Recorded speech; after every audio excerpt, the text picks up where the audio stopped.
سبيل الدموع سبيل مريح تنهدى يا صاحي كي تستريح وبث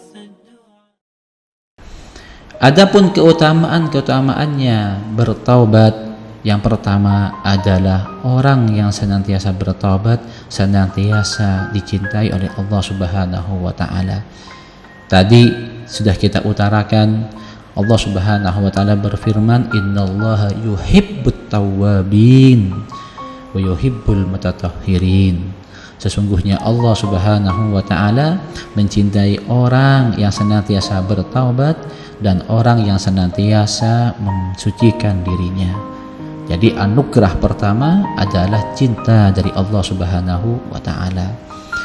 Adapun keutamaan yang kedua, orang yang senantiasa bertaubat akan mensucikan hatinya dari segala apa-apa yang membuat hatinya resah, gundah dan juga gulana, yang menjadikan hatinya mencekam ataupun hatinya merasa sempit. Maka bertaubat adalah untuk membersihkan diri dan hati orang tersebut, sehingga hatinya merasa tenang, hatinya merasa tentam dari segala apa-apa yang dialami oleh orang tersebut. Adapun fadilah keutamaan bertaubat yang ketiga adalah diluaskan rizki orang tersebut, diluaskan rizkinya secara zahir dan juga batin bagi dirinya ataupun keluarganya, bagi keluarganya maupun oleh masyarakatnya. Allah Subhanahu wa taala berfirman mengisahkan tentang Nabi Allah Nuh alaihi salatu wassalam di surat Nuh. Nabi Nuh, ya, dalam firman-Nya Allah Subhanahu wa taala, faqultu astaghfiru rabbakum thumma tubu faqultu astaghfiru rabbakum innahu kana ghaffara yursilis samaa 'alaikum midrara wa yumdidukum bi amwalin wa banin wa yaj'al lakum jannatin wa yaj'al lakum anhara. Dalam artinya, Nabi Nuh berkata, istaghfiru rabbakum innahu kana ghaffara. Memohonlah ampun kalian semuanya kepada Allah Subhanahu wa taala, karena sesungguhnya Allah Subhanahu wa taala yang Maha Pengampun. Ketika seseorang bertaubat mohon ampun kepada Allah, maka Allah Subhanahu wa taala mengkaruniai pada mereka yursilis sama alaikum midrara, yaitu dituruni hujan yang lebat yang memberikan kehidupan baginya. Lalu wa yumditkum bi amwal, dan Allah melimpahkan hartanya, diberkahi hartanya dengan harta tersebut sebagai penyambung hidup, sebagai memberikan kebutuhan kehidupan dari hamba tersebut.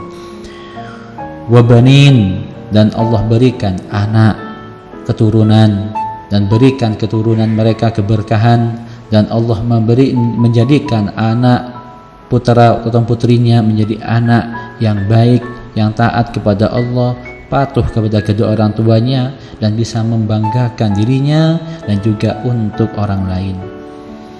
Wa yaj'al lakum jannat, dan Allah memberikan mereka kebun-kebun, yaitu memberikan kesuburan bagi pertaniannya.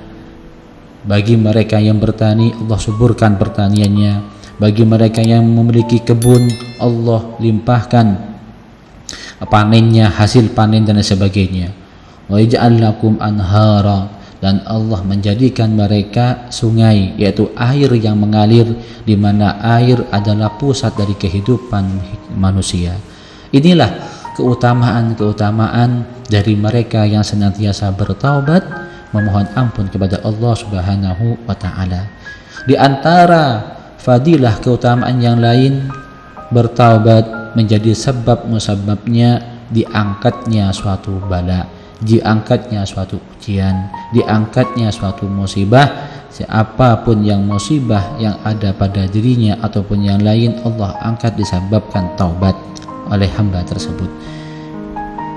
Terus yang terakhir, keutamaan dari bertaubat adalah memberikan kemudahan bagi dirinya dari segala urusan, memberikan hatinya suatu ketenangan dan menjadikan dirinya sebagai orang yang senantiasa bertumakninah. Sering kita amalkan bacaan-bacaan setiap kali sholat sunnah ataupun sholat-sholat yang lainnya ataupun waktu-waktu yang tertentu, kita membaca Rabbil firli warhamni watub alayya.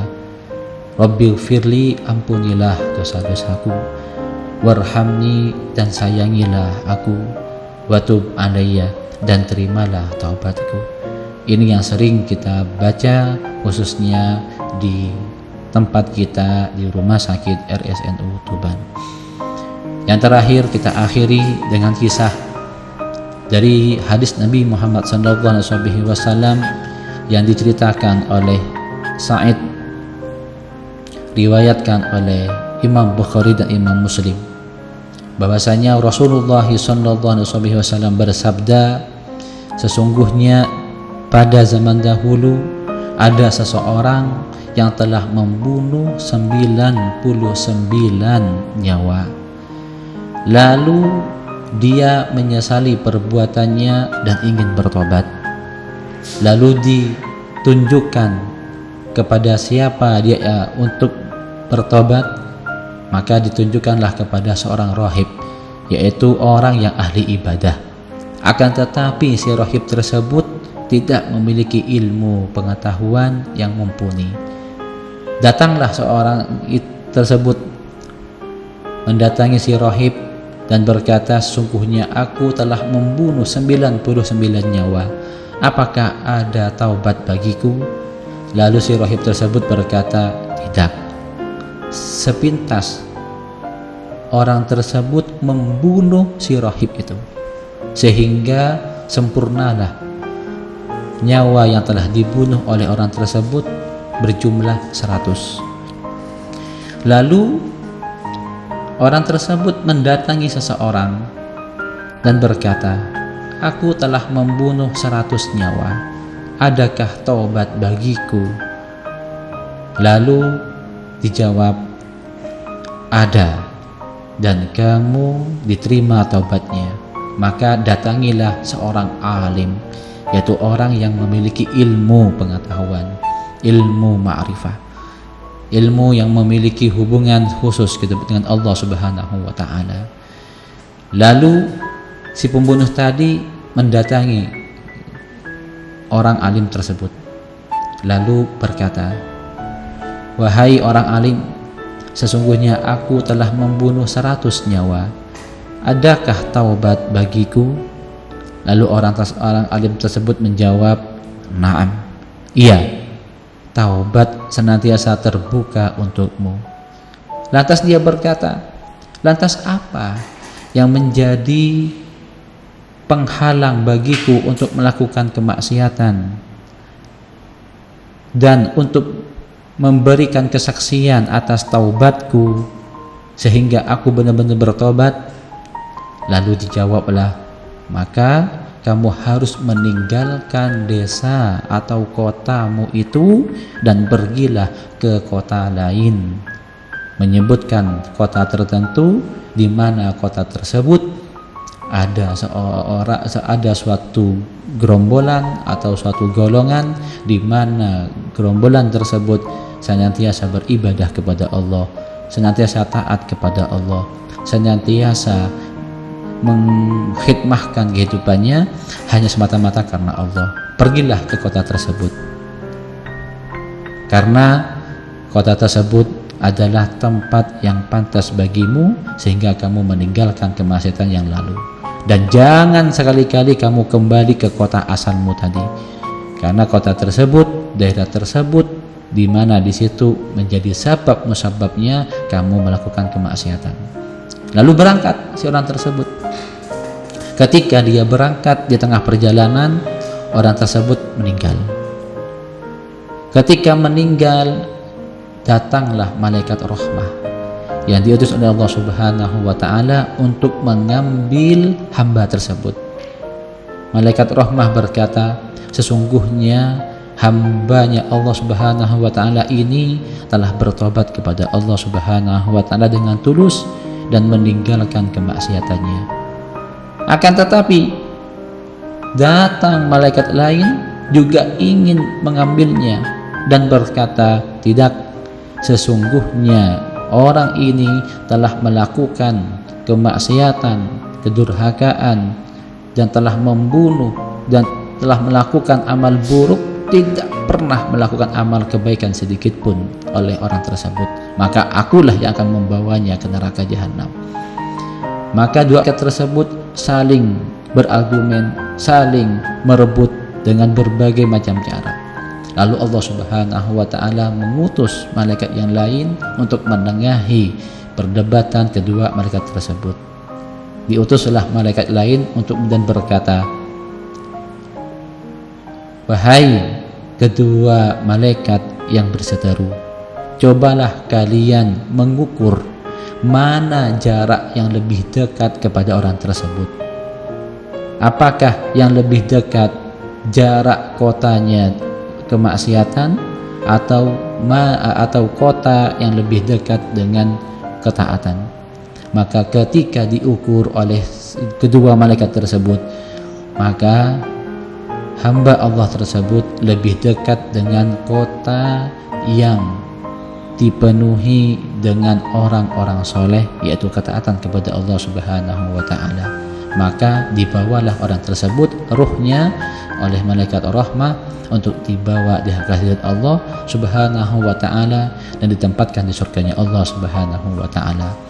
Riwayat lain mengatakan, sesungguhnya Allah Subhanahu wa taala memerintahkan untuk bumi tersebut, yang bumi dominan kepada kemaksiatan, untuk lebih jauh, dan bumi tempat ataupun daerah yang dominan ketaatan untuk lebih mendekat. Ini semata-mata karena Allah Maha Penyayang, karena Allah Maha Pengampun, dan Allah Maha Penerima taubat dari segala macam taubat. Dan Allah Subhanahu wa taala mengampuni segala macam bentuk dosa yang dilakukan oleh hambanya selama masih ada kesempatan dirinya untuk bertobat.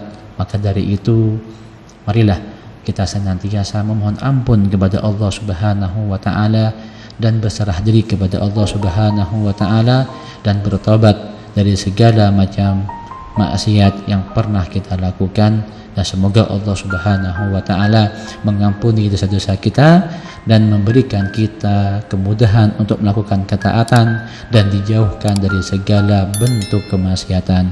Amin ya rabbal alamin. Akhirul kalam. Assalamualaikum warahmatullahi wabarakatuh.